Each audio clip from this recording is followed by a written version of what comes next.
You won't believe who destroyed my credit, ruined my marriage, and almost got away with it. And the worst part?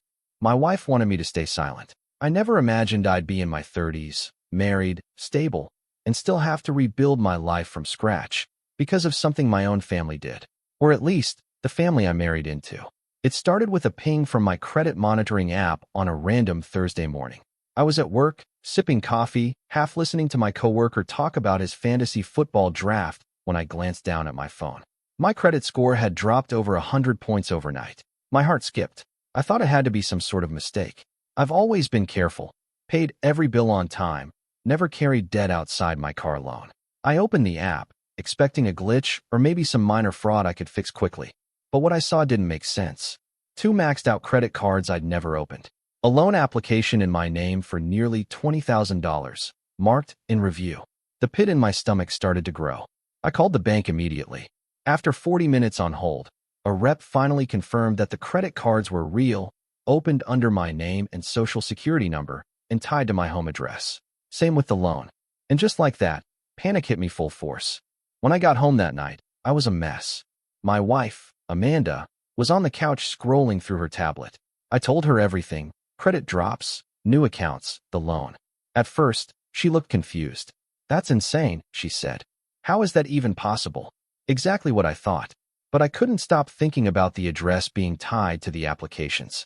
That's what bothered me most. Whoever did this didn't just know my name and social. They had access to my mail, maybe even our shared online banking info. I started retracing everything. We don't have roommates. We don't use shared Wi-Fi. The only other people who regularly visit our home were Amanda's parents. Her dad especially, ever since he retired early last year and started stopping by unannounced like it was his second home. Still, it felt crazy to even consider. But a couple of weeks ago, Amanda asked me to help her dad apply for a business credit card. He said he was starting a consulting gig and wanted advice on building business credit. I gave him some general tips, told him to start small. I never thought twice about it. Now it was the only thread that made any sense. That night, after Amanda went to bed, I pulled up our shared desktop computer. I checked the browser history. There it was: searches for how to apply for a loan in someone else's name, how to get credit fast, and worse, screenshots of my driver's license. I had scanned it months ago for a passport renewal. My heart sank. The only person who'd used that computer lately besides me was him. I didn't sleep a minute. I sat there, staring at the wall, trying to process what kind of person could do this. What kind of man would steal from his own daughter's husband, someone who's helped him around the house, loaned him money once, drove him to the ER at midnight when he thought he had a stroke? And what would I even say to Amanda? I didn't want to believe it. But the next morning, I told her everything I'd found. She got quiet, way too quiet. No shock, no anger, no confusion, just stillness. And when she finally spoke, I knew I wasn't crazy to be afraid of what she'd say. Amanda looked down at her coffee like it had the answer. I was waiting for disbelief, outrage, even denial. But all she said was, "Are you sure it was him?" I blinked. "Amanda, there are searches on our computer, my ID saved as a screenshot. The timing lines up with when your dad was over here almost every day. He asked me about credit cards. This wasn't random." She rubbed her temples. "Look, I know my dad can be a little off sometimes. But he wouldn't steal from you. He wouldn't do something like that." I couldn't believe what I was hearing. This isn't about being forgetful or eccentric. This is criminal. You really think someone else happened to use our computer, knew my info, and had access to our mail? You think it's a coincidence?" Amanda didn't respond, so I pressed her. "You're telling me you don't believe me?" "I'm saying, maybe you're jumping to conclusions," she said slowly, like she was walking on a tightrope between me and her father. And that's when something in me cracked. "I'm the one whose name is trashed right now," I snapped. "I might not be able to qualify for a mortgage anymore. You think I want this to be true?" Her face hardened. "So what do you want me to do? March over there and accuse my dad of identity theft?" "No. I want you to acknowledge what's happening. I want you to care that someone stole from me and that it was most likely your father." That was the first time she didn't have a response. The next few days were tense. Amanda kept saying she'd talked to him, but nothing happened. Meanwhile, I had to freeze my credit, start filing fraud reports, contact the credit bureaus. It was a nightmare. I was constantly on edge. Every phone call felt like another potential blow. And Amanda? She acted like it was just a weird inconvenience. She'd change the subject every time I brought it up. She didn't even seem worried, but I couldn't drop it. One night, I went through the rest of the browser history on that desktop. I hadn't looked far enough the first time. There were emails. He'd used my email to correspond with the bank about the loan. And the worst part? He created a Gmail account using a variation of my name, just enough to look legit. The emails were clumsy, full of typos, but they included phrases like, "I'm self-employed," and "I need fast access to capital." I printed them out and left them on the kitchen table for Amanda to see. She looked them over the next morning, chewing her lip. "I still think you're being too harsh," she whispered. "He's not malicious. He's just desperate. Ever since he lost his job. That was it. So I'm supposed to just accept it because he's had a rough patch? No, but he didn't mean to hurt you." I laughed bitterly. "He destroyed my credit, Amanda. My name. My financial future. I don't care if he meant to. He did it. And if you can't admit that, I don't know what this marriage even is." Her eyes filled with tears, but I didn't feel sorry. I was too exhausted to soften the truth. That afternoon, I drove to her parents' house. I needed answers from him, and I didn't care how uncomfortable it was going to get. Amanda didn't come with me. She said she wasn't ready for a confrontation, but to me, that just meant she didn't want to see her dad uncomfortable. I drove over alone, heart pounding the whole way. My hands were sweating on the steering wheel. I didn't even know what I was going to say. I just knew I couldn't live with the silence anymore. Her parents live about 20 minutes away in a quiet neighborhood, the kind with little birdhouses on every porch and flags in the yard. You'd never guess what had happened inside that house. Her dad, Ron, opened the door like nothing was wrong. He was wearing a faded polo and had a beer in his hand. "Hey, buddy," he said casually. "Amanda didn't tell me you were coming by." I didn't answer right away. I just stared at him. "I need to talk to you," I said finally, privately. He frowned, glanced over his shoulder, and led me into the dining room. There was a stack of unopened mail on the table, and the smell of old coffee hung in the air. "I'll just get to it," I said. "You used my name to open credit cards and apply for a loan." I found the searches on my computer. I saw the emails. I saw the screenshots of my ID. His face didn't change. He just blinked. "I don't know what you're talking about." I almost laughed. "You're seriously going to sit there and lie to my face?" "Look," he said, setting his beer down and folding his arms. "I don't know what Amanda told you, but I've been dealing with a lot lately. Finances, health stuff, just trying to stay afloat. I wouldn't do anything to hurt you, son. You're family. Family doesn't steal identities." He looked away. "Maybe I made a mistake. Maybe I borrowed a few things, meant to pay it back. But you're blowing this way out of proportion." That was it. That was the moment I realized he wasn't sorry. He wasn't even hiding it, just trying to downplay it like it was some minor thing I should get over. "You didn't borrow, Ron. You used my name. You faked an email. You ran up thousands in debt in my identity. Do you understand what that means for me?" He waved a hand like I was being dramatic. "These companies write that stuff off all the time. It's not like anyone's really hurt." I stood up. My vision was tunneling. "I'm filing charges," I said, voice shaking, "and I already reported it to the bank. You'll be getting a visit from investigators. I'm not covering for you." His jaw tightened. "You think Amanda's going to be okay with that?" I paused. "She already knows," I said. "And if she's okay with what you did, I need to rethink a lot more than just my credit score." His smirk faded. "I suggest you get a lawyer," I added. Then I walked out. On the drive home, my emotions flipped between rage and disbelief. I never wanted things to go this way. I never wanted my marriage to get tangled in something like this. But the line had been crossed, and Amanda was still standing on the wrong side of it. When I got home, she was sitting on the couch, hugging a pillow like a kid. She looked up at me, eyes red. "I talked to him," she said softly. "He told me what happened." I waited. "I'm sorry," she added, "but I don't want you to press charges. He didn't mean to ruin your life. He just panicked. He thought he could fix it before you found out." I stared at her like I didn't recognize her. "Let me ask you something," I said. "If it was my dad who did this to you, what would you want me to do?" She looked away. That was my answer. For the first time in our marriage, I felt like Amanda wasn't on my side. Not just emotionally, I mean truly, painfully distant, like she had drawn a line in the sand, and I was on the outside looking in. She kept saying she was processing, that she was in a hard spot. But the longer she stayed quiet, the more isolated I felt. I wasn't asking her to cut her father out of her life. I wasn't even asking her to hate him. I just needed her to acknowledge that what he did was serious, that it wasn't something you just talk through over coffee and forget by dinner. But every time I brought it up, she shut down. Her go-to line became, "Let's just focus on fixing it." So I did. Alone. I spent the next week talking to a fraud investigator, filing formal complaints, closing the fake accounts, submitting documentation to the credit bureaus. I learned more about identity theft than I ever wanted to. Most of it was tedious and slow, and the burden was squarely on me, the victim.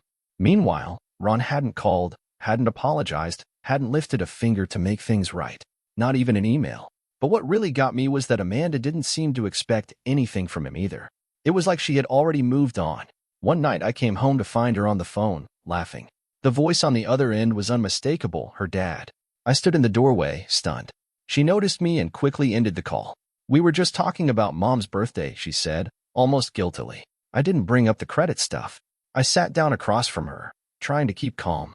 "Do you understand how that feels to me?" She sighed. "I do. I'm trying to keep things peaceful." But peaceful for who? Him? This isn't about dinner plans or birthday gifts. He committed fraud. Amanda. He damaged my name. And you're acting like I'm the problem for being upset. I never said that. You didn't have to. We sat there in silence. I could feel something fragile between us starting to crack.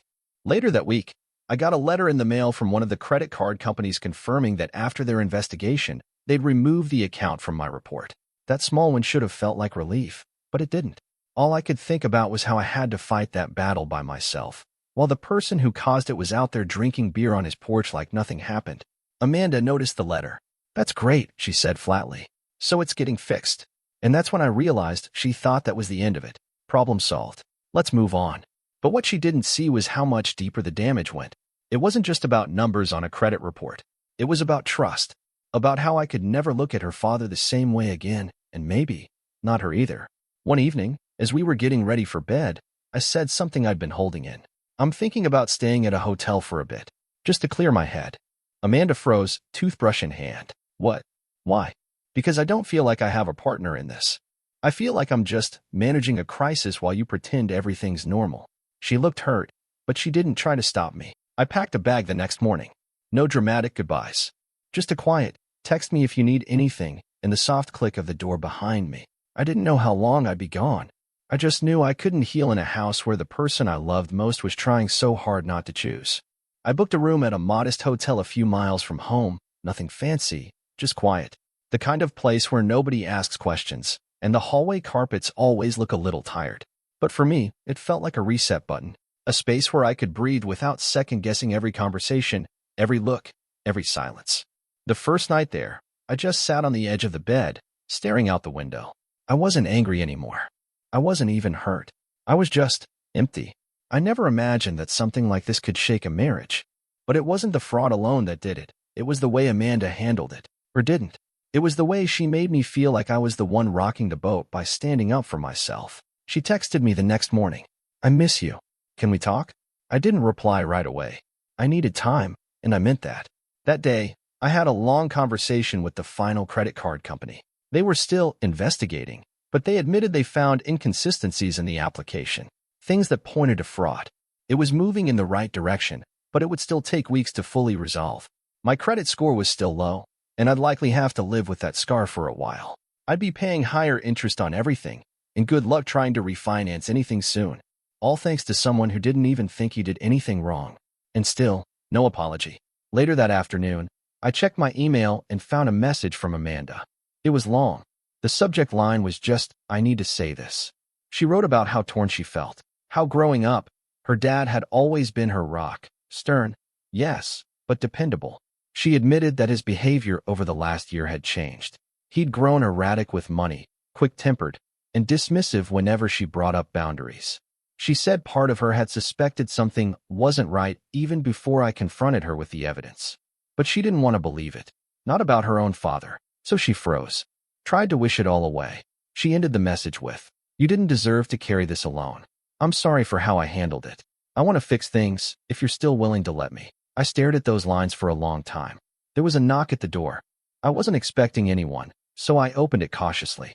It was Amanda. She looked tired. No makeup, hair tied back, wearing one of my hoodies.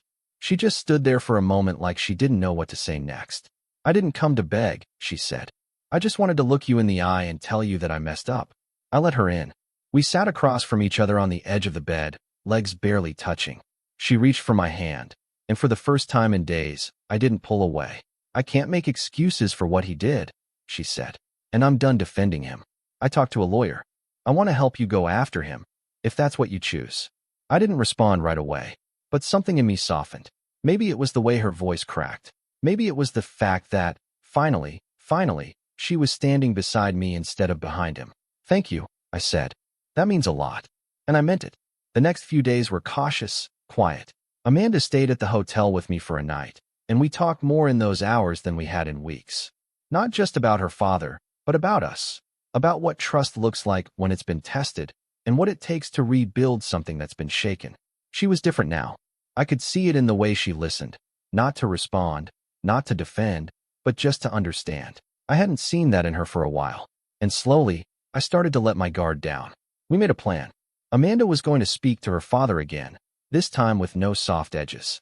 She wanted him to hear directly from her that what he did was wrong, that she wasn't protecting him anymore, that if he didn't make it right, we'd pursue legal action as a team. I didn't go with her. I think we both knew this was something she had to do alone. She called me afterwards, voice a little shaky but calm. He didn't take it well, she said. He said I was choosing my husband over my own blood. I told him that's not what this is. I'm choosing what's right. That hit me harder than I expected. Later that evening, she showed me a screenshot of a message Ron had sent her. It was short. No apology, no explanation, just a bitter one-liner. Hope it was worth it. And somehow, that told me everything I needed to know about who he really was. The next week, things started to shift. Amanda helped me document everything for the police report. We sat together, scanned forms, wrote out timelines. She even reached out to a consumer rights attorney, just to be sure we were covering every angle. It felt strange, working together on something so heavy, but it also felt healing. One night while we were going through bank statements, she looked up and said, I think part of me was afraid this would break us. That if I admitted how bad it was, you'd never look at me the same way again. I squeezed her hand. I was afraid of the same thing. That if you didn't stand up for me, I'd lose you in a different way. That silence that followed wasn't heavy like before. It was peaceful. Like we had both finally said what needed to be said. A few days later, I got a call from the investigator. They'd confirmed Ron's involvement through email records and IP logs. The case was officially being forwarded to the district attorney. I didn't feel vindicated or triumphant, just tired, but also ready to move on. Amanda asked me what I wanted to do next. I told her the truth. I don't care about jail time. I just want him to understand what he did. I want him to admit it, to own it, and I want it in writing. She nodded. I'll ask him. That weekend, we met with her parents. Amanda insisted we go together. Her mother looked heartbroken, but Ron, he was defiant, arms crossed like he was being unfairly accused. When Amanda laid out everything we had, the emails, the logins, the matching timestamps, he didn't even deny it. He just sat there. You could have come to us, Amanda said. We would have helped you. But you lied. You put him through hell. And finally, Ron looked at me. It was stupid. I thought I could fix it before it caught up with me. It wasn't an apology, but it was an admission. And for me, that was something. Amanda handed him a letter we had written together. It outlined what we expected, a full written confession sent to the bank and the police so I could start the next stage of clearing my name. He didn't say much, just nodded. That night, Amanda and I sat on the couch, holding hands in silence. We were tired, but we were still together. The letter came 3 days later. It was typed, signed, and surprisingly short. Ron admitted to opening the accounts in my name, using my information without my consent, and confirmed that I had no knowledge or involvement. It was enough for the fraud investigators, and just enough for the DA to agree not to push for prosecution, so long as restitution was made. I should have felt a wave of relief reading it, but I didn't. Not exactly. It felt more like the closing chapter to a story I never wanted to be a part of. Amanda read the letter next to me, her eyes tracing every word carefully. She didn't say anything at first, just handed it back to me and let out a long, slow breath. I think that's the first time he's ever taken responsibility for something, she said quietly. There was no pride in her voice, just sadness, and maybe a little shame. She didn't talk to him much after that. A few polite check-ins with her mom, but nothing deep. She said she needed space. That trust with her father wasn't something she could snap back into place like a puzzle piece. I understood that all too well. As for me, I spent the next several weeks dealing with the aftermath. The credit bureaus began removing the fraudulent accounts one by one. My scores slowly crept back up, though it would be a long time before things felt normal again. I also met with a financial advisor who helped me put protective measures in place: credit freezes, monitoring, a new password system, and a general overhaul of anything remotely vulnerable. It made me feel safer, even if the damage had already been done. One night, as Amanda and I were walking back from a local diner, she stopped me on the sidewalk. "I know this changed things," she said. "I know I hesitated when you needed me to stand beside you." I turned to her. "You didn't hesitate forever." She looked up at me, eyes soft. "But I want you to know, I've changed. I don't see him the same way anymore.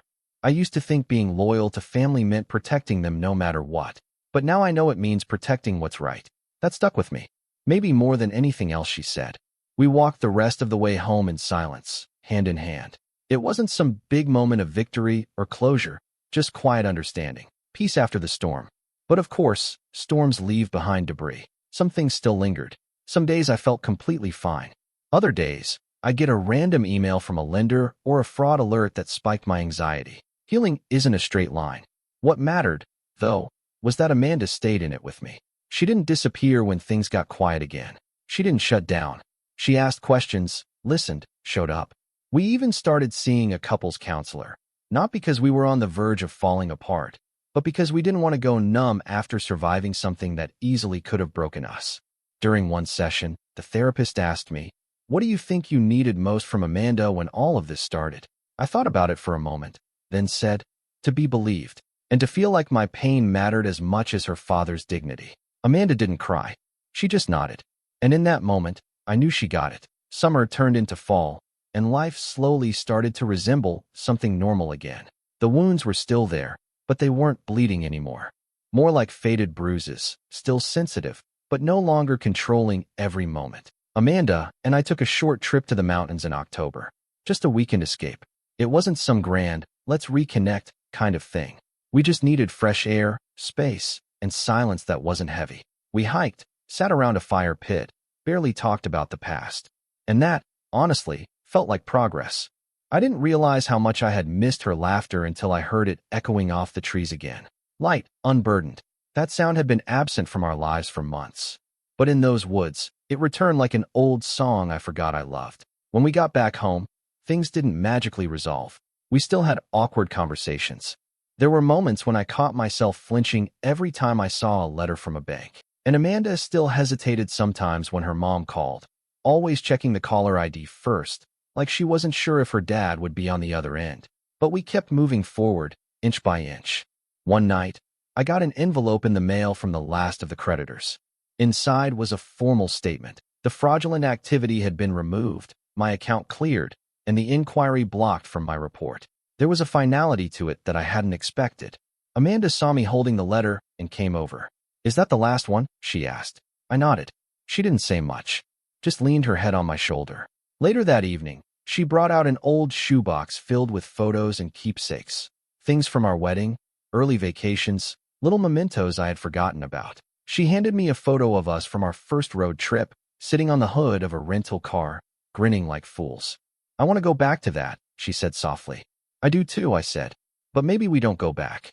Maybe we start from where we are and build something stronger." She smiled, and for the first time in months, I truly believed we could.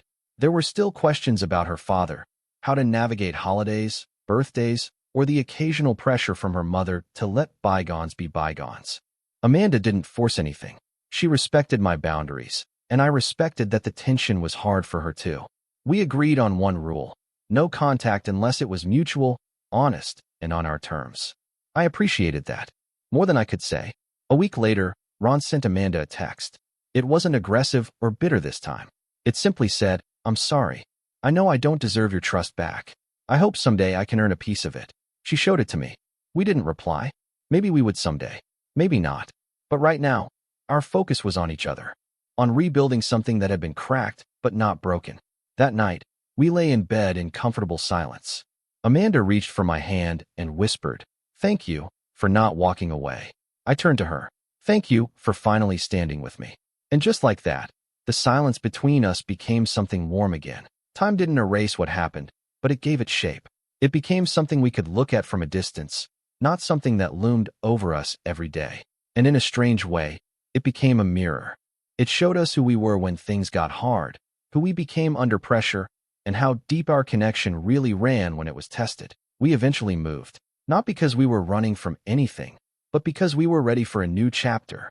A quieter neighborhood, a smaller house, less traffic, just us. A place where we could plant new memories without the ones from before clinging to the walls. We had a fresh start, and this time, we built it together, with full transparency, stronger boundaries, and a deeper understanding of each other. Amanda started going to therapy on her own, not because I asked her to, but because she wanted to process what it meant to have someone she trusted let her down. She said something one night that stuck with me. I used to think loyalty meant silence. Now I know it means being brave enough to speak up, even when it hurts. And she lived that truth every day after. She didn't just support me through the final credit cleanups and legal follow-ups. She took an active role. She helped me meet with a new financial planner, organized documents, even initiated a credit freeze on both our files. She didn't just apologize, she showed up. Ron stayed distant. We never pressed charges, mostly because the banks recovered what they needed and I was finally cleared. I didn't need revenge. I didn't want to drag the family into another courtroom, but I also didn't want a relationship built on avoidance. So when Amanda's mom invited us to Thanksgiving a year later, I told Amanda, "You can go. I'm not ready." She stayed home with me. We made our own dinner that night, just the two of us. It wasn't flashy, just grilled chicken, mashed potatoes, and pie from the grocery store. But we laughed more that night than we had in a long time. We even danced in the kitchen. I held her close while the music played, and for the first time in forever, I didn't feel like I was waiting for something to fall apart. I felt safe. Sometimes I think about what would have happened if I hadn't pushed. If I had let it go for the sake of keeping the peace. If I had swallowed my hurt to avoid the hard conversations. But then I remember how much clarity came out of the mess. How Amanda and I learned to really talk. How we learned that love isn't proven during easy days. It's measured by what you do when someone else's actions put everything at risk. It's been 2 years now. My credit's fully restored. We've even started looking at houses again. And every once in a while, I think about Ron, not with anger, but with acceptance. He made his choice, and we made ours. Amanda and I still talk about that season sometimes. Not with bitterness, but with honesty. We both carry the lessons of it every day. And the one I carry most is this. Sometimes, standing your ground doesn't tear a relationship apart. Sometimes, it's the thing that holds it together.